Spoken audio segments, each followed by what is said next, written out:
Bienvenue, welcome to Property Quorum, a meeting of minds, as it were, about the property industry, hopefully talking about trends, giving you ideas yourselves, and encouraging you to use your critical thinking to work out what's really going on and not take everybody's word for it, including ours. Just go out and do some research.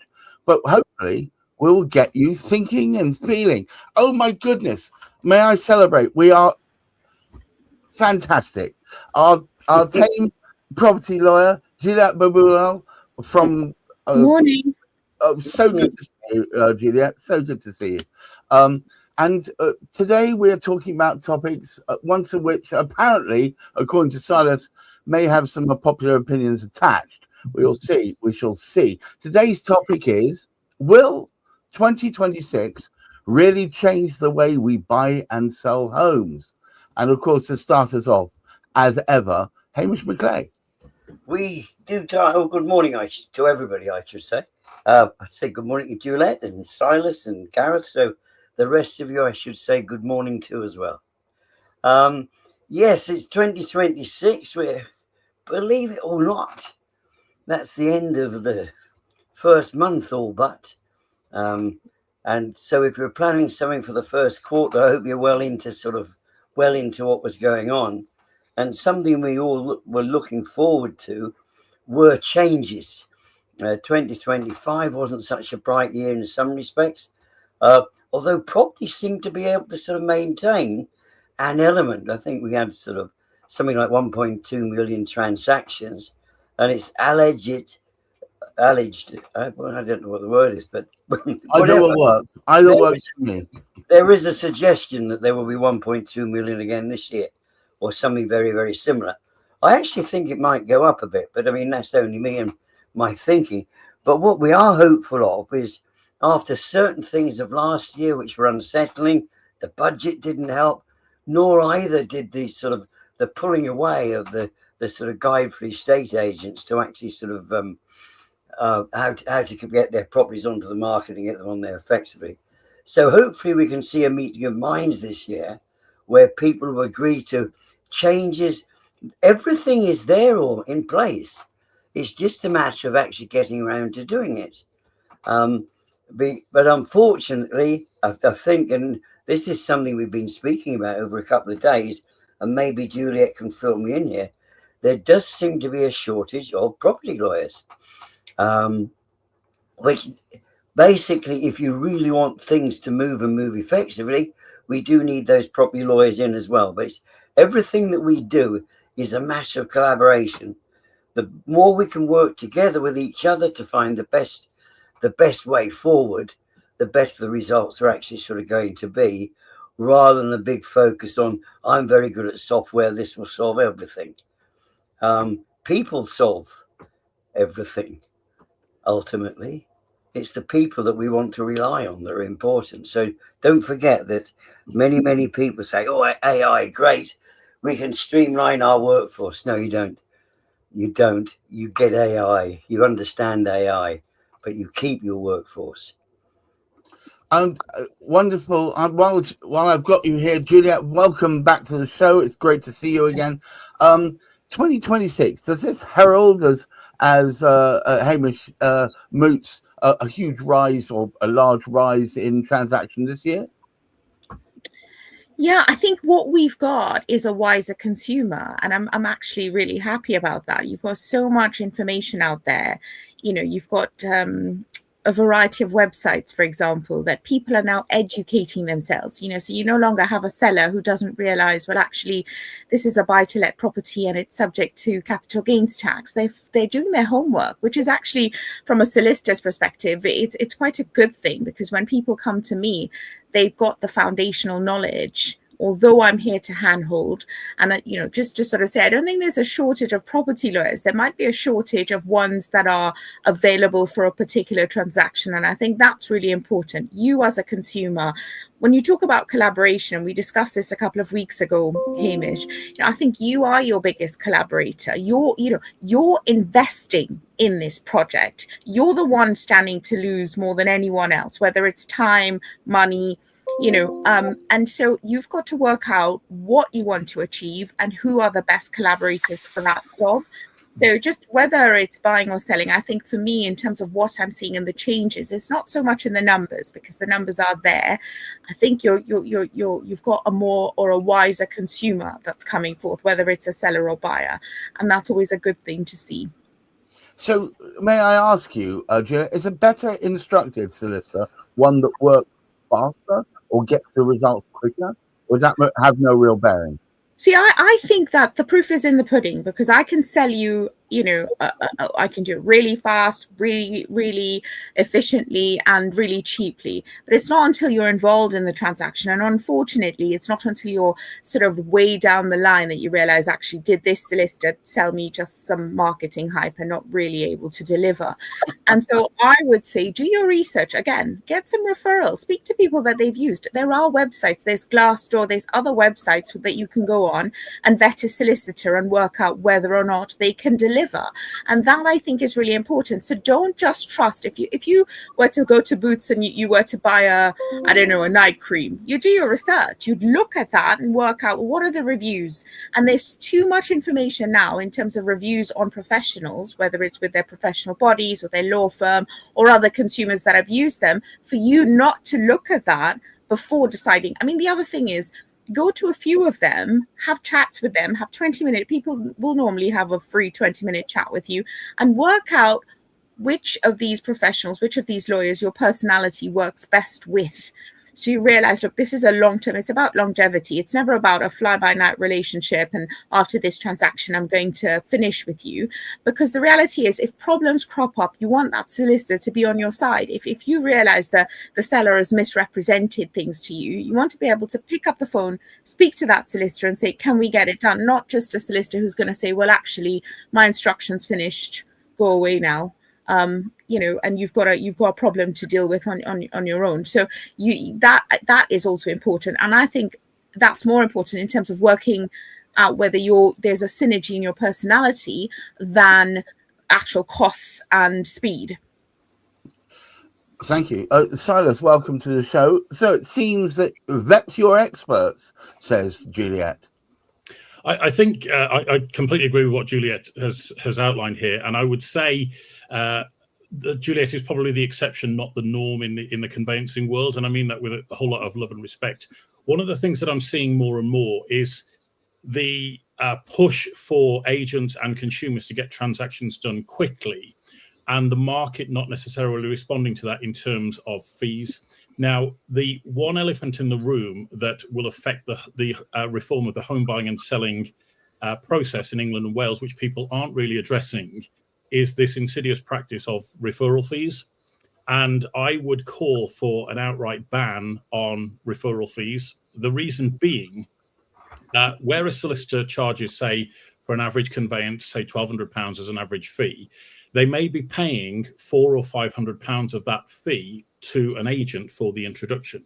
Now, if they're working on a 20% profit margin, for example, all their profit has just disappeared to the estate agent's bank account, and there is very little incentive for the solicitor to then fast track the transaction. As I say, I'm not talking about Juliet in this instance. I'm talking in generalities here, that this is what we're seeing impact the market. And so you've got clients that are in chains. There is one or two solicitors within that chain who unfortunately aren't responding. They're not picking up the phone. They're not responding to emails. There's delays. And frankly, I can see why, because the business model of conveyancing, it's very, very high risk for the conveyancers. It carries a huge premium as far as the PI insurance is concerned. And it's also incredibly stressful. I mean, there were some reports around 2021 of something like 13% of all conveyancers left the market because it was so stressful, changing from working in an office to working from home. The systems and infrastructures weren't there.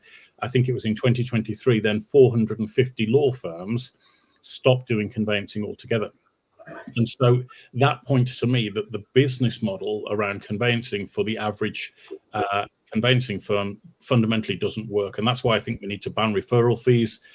In my estimation, that will return about 400 million a year in revenues to law firm coffers, which will allow them to reinvest in better training, better upskilling, better technology, and really help and promote a fast track of conveyancing models. Every conveyancer that I speak to about housing market reform who has been approached by other people like me, all want conveyancers to earn less because they just want a percentage of the transaction. And I'm probably the rarest breed of all saying we need to pay conveyancers more.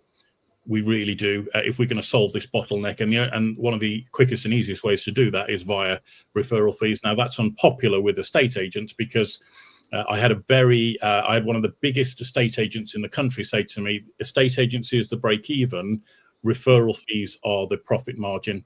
And if your core business model of estate agency doesn't work, I would suggest that there's a major problem. Silas, is that much the same way as in the States? People, servers get paid a minimum wage and they make all their money based on tips. Oh, is that the same model they're adopting? It's a good parallel, Gareth. It's a good parallel, yes. And it really shouldn't be that way. As an estate agent, you have a massive responsibility, which many people I don't think take seriously enough. Your ability to negotiate for your clients to get an extra 5, 10, 15, 20,000 pounds out of that potential buyer or more makes a massive difference on what they will carry forward on their next mortgage, the house that they're able to buy, the fact that they're going to move into that property for the next 20 years of their life is a massive deal. And I don't think that's being treated seriously enough by estate agents themselves or consumers. And so we need more appropriate negotiators, more upskilled professionals operating in the industry, not this race to the bottom, bargain basement, sort of online or self-employed models that you've got people coming into the industry. They've never sold a house before, and they're running around telling everybody that they can get you the best price they can for the house. And the whole model doesn't work. And this is not just my words. I'm very passionate about this. This has been backed up by the Times, by Which. They've researched over 500,000 transactions and found this overvaluing model that estate agents use leaves consumers £25,000 worse off at the end of their transaction. That's all backed up with facts. So I think that there's major reform needed, but a lot of people are not looking in the right areas. They're heralding AI as a fast track conveyancing model, but that doesn't work if your conveyancing firm is paying 25, 30, 40% of their fee out in referral fees. I just can't see it. Juliet, I need to come back to you on this. First of all, what's your thoughts about AI within the property market? Because it worries me that it may be democratizing a lot of it, but it's also vanillaizing it. It's making it so everybody sounds bleeding the same. And the other thing is this, as Silas was talking about, the fact that the market seems to be in greater or lesser extent reliant on what is effectively brown envelopes full of cash. Yeah, I mean, it's twofold, and I'll touch on the second one first. I do think that if you're taking referral fees and, it's going to affect your ability to give a proper service, you're first and foremost, as far as sort of solicitors are concerned. So you've got solicitors regulated by the SRA, which is the Solicitors Regulation Authority, but then you've got other people, you've got legal executives, you've got conveyancers, and their regulatory bodies are completely different. So if it's a numbers game as opposed to a quality and what service you're outlaying, then yes, I mean, I think what Silas has said is completely refreshing, and I love the fact that you've said that, because I deal with not so much estate agents but brokers, sort of brokers that broker deals, and it's all about speed. And so what I look at as a solicitor is that I'm on the hook for 6 years after a transaction's finished, and the broker or the estate agent gets their fees, and that they call it a day at that point. So it's a numbers game, and it's also a social game. These people are living lifestyles way above what they can afford, and so for them it's push, push, push, and there's no morality, no ethics, no accountability, and that's a problem in the industry. It's not accountable. And so when you've got associations like the FCA, the Financial Conduct Authority, more has to be done in terms of putting policies in place to ensure that people are, that there is a balance. So yes, fine, you want a referral fee, but at the end of the day, it can't have the knock-on effect that Silas is talking about. And that is what is happening. I mean, I tend to steer clear from that. So in terms of having that knowledge, personally, I will never compromise quality over fees, but it does happen, and there's a lot of pressure. And just in terms of AI, I mean, AI for us, it's a very helpful tool, but when you're taking ChatGPT and you are using the cheap version that you can pay £40 whatever the app is, right, that's your problem. You've got to get a specialist AI tool that's built for your industry. I can't go, we spoke about 2 lawyers who went on AI. They got 2 cases, went to court, and those cases never even existed. So right, they didn't even have the wherewithal to go on Google and check, cross-check those cases and say, well, actually, what's the case about? They cited those in their arguments, and a judge said, well, where are those cases? And they actually got debarred, these 2 lawyers, from my understanding, because it's quite a serious offense. So if you use AI, you need the proper training, and you need to know how to use AI properly. It's not just about going on ChatGPT, putting in your question. I mean, a generic question, absolutely. But if it's specialist, so for example, if I need a specialist reply or some advice or some guidance, there are specialist legal AI tools that I can use that you invest in that are quite expensive, not your average ChatGPT. And that's something that needs to be, you need to be aware of. Again, personal decisions, or looking at, if you go to a surgeon and a surgeon looks at a case, you expect, depending on what you pay for that fee, to have a really bespoke outline of what is necessary to deal with your condition. AI isn't going to do that. And we were at that conference, Hamish, and the AI specialist actually said the problem with AI likes to please. So if you couch your question in a certain way, it's going to reply in a way that tries to please you, and it isn't necessarily going to be the correct response. And if you haven't got the wherewithal or the knowledge or, the expertise to discern that answer isn't actually correct, then you're not one who should be using AI or reliant on it. I think I want an AI that bites back and tells me when I'm being a damn fool. But we don't think we're going to get that for a while. Hamish, it seems to me that the market will never be one that you can easily navigate until it's not dependent on the passing of backslaps and tips, as it were. Well, that's very, very true. I mean, one of the sad aspects is this situation arises. It's not limited to the property sector. It sort of happens sort of elsewhere as well, because somebody recommends you give them a sort of a good hand back, whatever it sort of may be, and you're positioning yourself to recommend that particular person because of what you're receiving back from them, not because of the performance. And this is one of the great things about the opportunity to meet people like Juliet, people like Zara, who we sort of see occasionally, who was with us sort of earlier this week, because we know people like that are really going to take time out to investigate what needs to be done and work on behalf of their client. Now, unfortunately, what we have actually sort of seen, and the big problem is, and as Silas has actually sort of mentioned as well, when these and some of them quite significant sort of kickbacks as well, when you look at that, it puts the onus then on the solicitor, on the conveyancer, to push volume, because you're not making the profit that you need to make. The only way you can actually do that is actually sort of push up volume, which in itself actually will slow things down, because you don't have the time to finish one and finish the next and get on with whatever you're going to do. So there's sort of twofold. And then on top of that, you do have corporate providers. And I don't know, I mean, I haven't got as far in, I'm reading some information that Silas has put together on behalf of the industry.